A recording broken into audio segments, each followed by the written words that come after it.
Vamos a empezar a ir viendo ahora una por una las distintas glomerulonefritis un poquito más en detalle. Y empezamos por la mesangial IgA. Directamente tenéis que saber que la glomerulonefritis mesangial IgA es la más frecuente en el área mediterránea, España en concreto, que hay casos familiares y que hasta un 50% se asocian al aumento de los niveles de IgA en sangre. Si vemos el dibujo, nos recuerda un poco cuando tenemos que pensar en una mesangial IgA.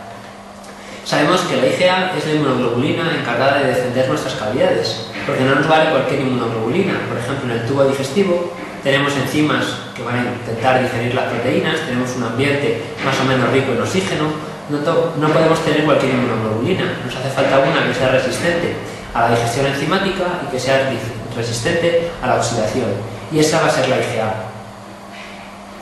La IgA va a aumentar, lógicamente, cada vez que encontremos una infección de cavidades, pero es más, la eliminación habitual de la IgA proveniente de todo el tubo digestivo va a ser hepática, va a ser por los macrófagos hepáticos. No, también tenemos que pensar en una IgA cuando encontremos un paciente con una cirrosis.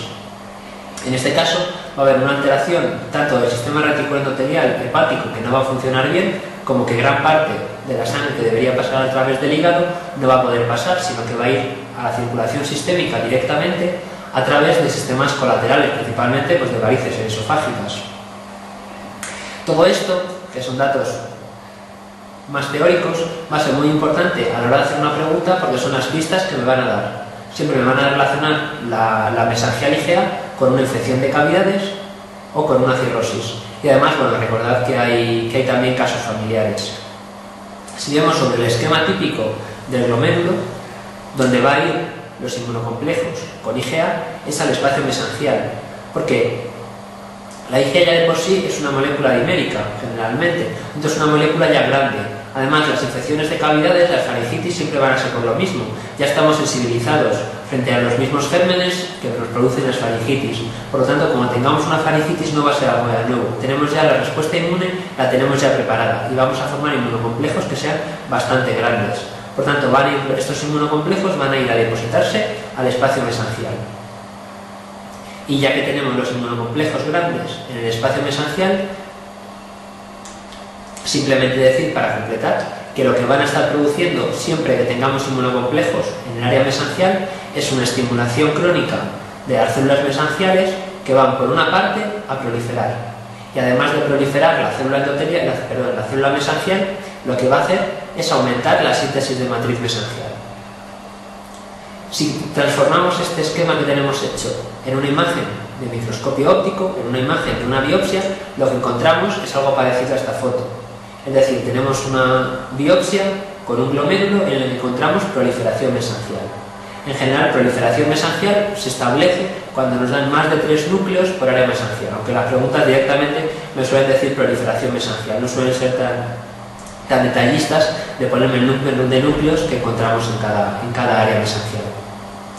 Y además de la proliferación mesangial, lo que vamos a encontrar es aumento de la síntesis de matriz mesangial, es decir, aumento de matriz mesangial. Y muy importante, en la inmunofluorescencia siempre encontraremos depósitos de IgA, que es lo definitivo, es lo que es necesario para poder diagnosticar una IgA.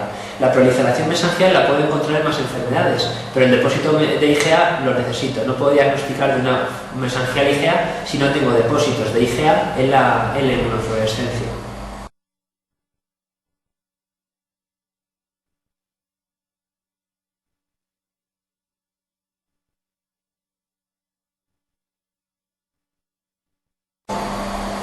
La clínica que produce, supongo que ya habréis adivinado cuál es.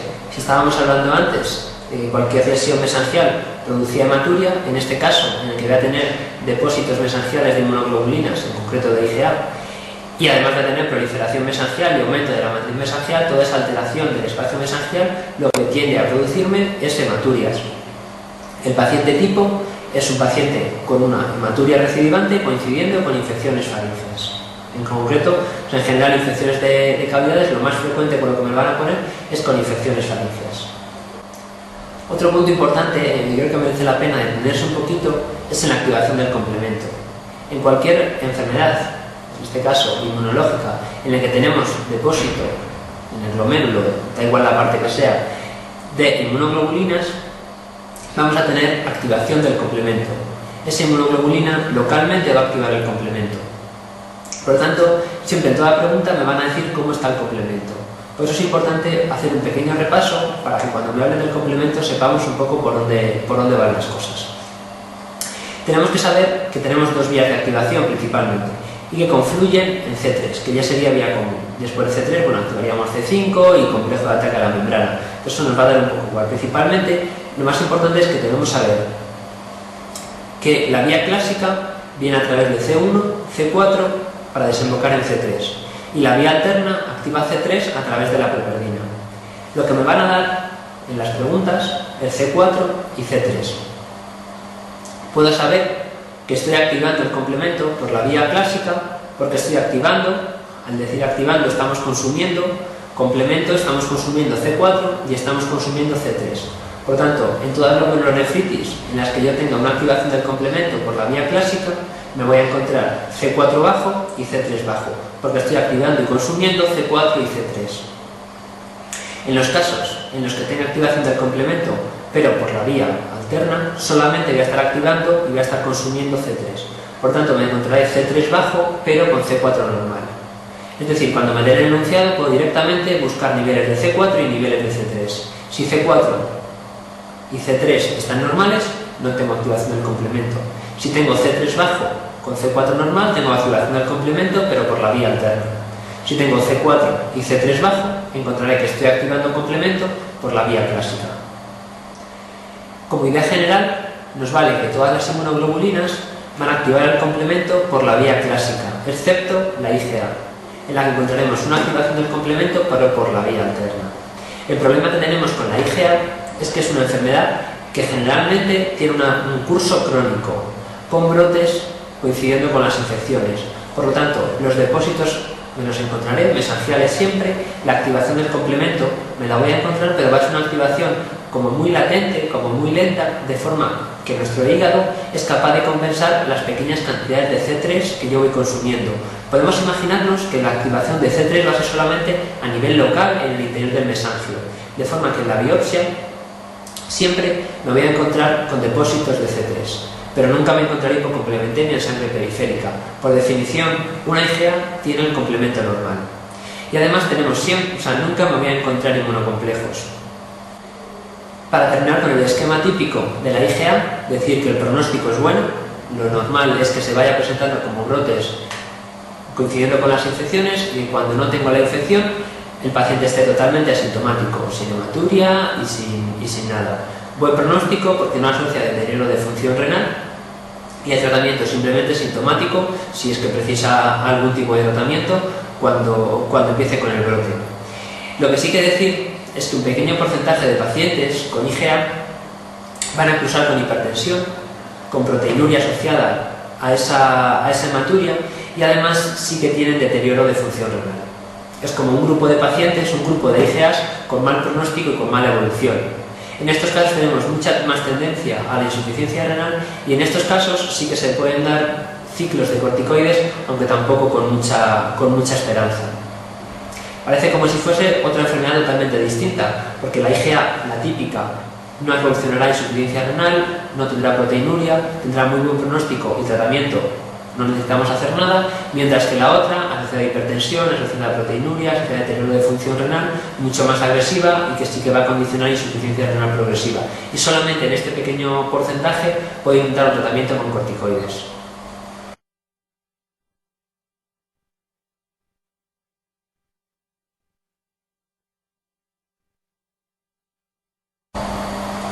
Hacemos la pregunta número 7. El hallazgo distintivo de la nefropatía IgA es aparición de semilunas, proliferación mesangial difusa, depósito mesangial de IgA en la inmunofluorescencia, óptico normal o desdoblamiento de la membrana basal. La respuesta correcta sería la 3, depósito mesangial de IgA en la inmunofluorescencia.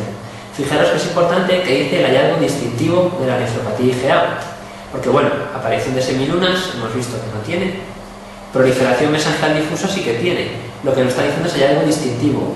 Vamos a ver Después, más enfermedades en las que podemos encontrar proliferación mesangial difusa, pero sí que si tenemos depósitos mesangiales de IgA en la inmunofluorescencia, va a ser una nefropatía IgA.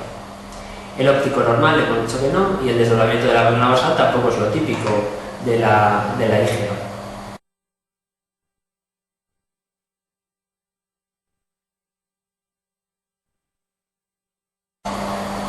Pregunta 22. Respecto a la nefropatía IgA, ¿es cierto que? Primera respuesta, cursa con hipocomplementemia.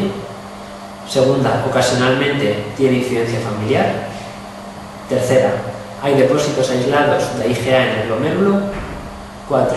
Se trata con bolos de ciclofosfamida. Y 5. Se suele presentar con síndrome nefrótico recidivante. La correcta sería la 2. Ocasionalmente tiene incidencia familiar. Pero más que saber que la correcta es la 2, es importante saber que el resto son falsas. Cursa con hipocomplementemia, hemos dicho que nunca. Nunca encontraremos hipocomplementemia en una IgA. Si encontramos hipocomplementemia, en principio debemos asumir que no es una IgA. Depósitos aislados de IgA en el glomérulo, tampoco. Recordad que decíamos que vamos a tener depósitos asociados a la IgA, depósitos de C3. Bolos de ciclofosfamida, el tratamiento en principio de la IgA normal, tratamiento sintomático o generalmente no precisa tratamiento. Solamente en el caso que decíamos de IgAs con hipertensión, con insuficiencia renal, podemos ensayar bolos de tratamiento con corticoides. Y síndrome nefrótico recidivante, pues está claro que no.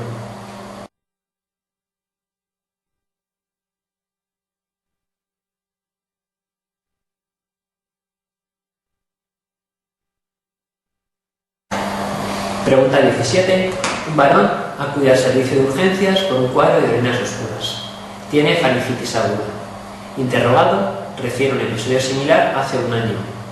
La diuresis es de cuantía normal y la cifra de creatinina en sangre es de 1,3 miligramos decilitro. ¿En qué entidad pensaría en primer lugar? Me dan como opciones una endocapilar difusa, una nefropatía mesangial IgA, una glomerulonefritis rápidamente progresiva, una glomerulonefritis membrano-proliferativa o una glomerulonefritis membranosa. En este caso, la respuesta correcta sería la 2, la nefropatía mesangial IgA.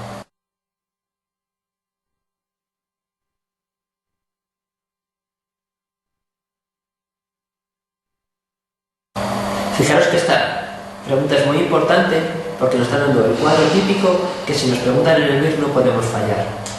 Me están dando un paciente que acude con orinas oscuras, que mientras no se demuestre lo contrario es hematuria, coincidiendo con una faringitis aguda. Eso directamente tengo que pensar en una mesangial IgA.